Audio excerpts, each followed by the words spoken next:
धनबाद विधायक राज सिन्हा ने आज अपने आवासीय कार्यालय में संवाददाता सम्मेलन में कहा कि भाजपा ने लोकसभा में आपातकाल की 50वीं बरसी पर विपक्षी दलों के हंगामे के बीच सदन में निंदा प्रस्ताव पारित किया। भारत के इतिहास में 25 जून 1975 के उस दिन को हमेशा एक काले अध्याय के रूप में जाना जाएगा। इसी दिन तत्कालीन प्रधानमंत्री इंदिरा गांधी ने देश में इमरजेंसी लगाई और बाबा साहब अम्बेडकर द्वारा निर्मित संविधान पर प्रचंड प्रहार किया था।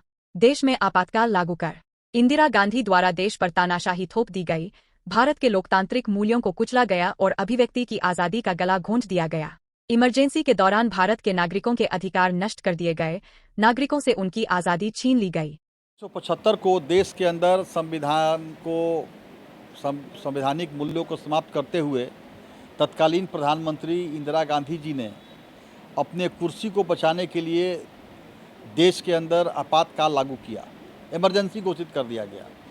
यह इमरजेंसी कोई भारत के अंदर आंतरिक कोई टर्मोइल हो गया हो या भारत की अर्थव्यवस्था खराब हो गई या देश के ऊपर कोई बाह्य आक्रमण हो गया, इसके कारण नहीं लगा था। यह इसलिए लगा था कि कांग्रेस पार्टी के अंदर हमेशा सत्ता की लालसा रहती है। कांग्रेस पार्टी सत्ता लोलुप पार्टी है और जब न्यायालय के इलाहाबाद हाई कोर्ट के आदेश से ऐसा लगा जब इंदिरा गांधी जी को कि उनकी सत्ता अब चली जाएगी, उनके चुनाव अवैध घोषित कर दिए गए, उनकी कुर्सी चली जाएगी, तो उन्होंने अपने सत्ता को बचाने के लिए इस देश के अंदर आपातकाल का घोषणा कर दिया। तत्कालीन राष्ट्रपति फखरुद्दीन अली अहमद साहब से हस्ताक्षर कराया और रातों रात, जिसको हम लोग आज काला दिवस या काला रात कहते हैं, उन्होंने देश के अंदर आपातकाल लागू कर दिया गया। हजारों लोग जेल के अंदर बंद कर दिए गए, चाहे वो मोरारजी भाई जैसे नेता हो, चाहे नानाजी देशमुख, चाहे हमारे अटल जी, आडवाणी जी, मुरली मनोहर जोशी जी, बाबू जगजीवन राम, ऐसे सारे लोग जेल के अंदर ठूस दिए गए। यहाँ तक कि जो महान स्वतंत्रता सेनानी, बुजुर्ग, बूढ़े जयप्रकाश नारायण जी जब आए इंदिरा गांधी के मैंने बिल्कुल शांतिपूर्ण आंदोलन किया, तो उस समय उनको भी लाठी मार के घायल किया गया और उनको भी जेल के अंदर डाल दिया गया।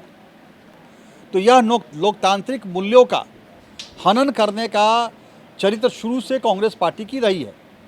आज ये कांग्रेस पार्टी झूठा नैरेटिव गढ़ रही है कि भारतीय जनता पार्टी सत्ता में आएगी तो संविधान में संशोधन कर देगी, आरक्षण समाप्त कर देगी, जबकि संविधान में संशोधन करके, चाहे वो प्रेस मीडिया की आज़ादी हो, चाहे वो न्यायालय हो, चाहे जनता का तो खैर जो भी मूलभूत अधिकार था आपातकाल में, उसको तो उन्होंने खत्म ही कर ही दिया।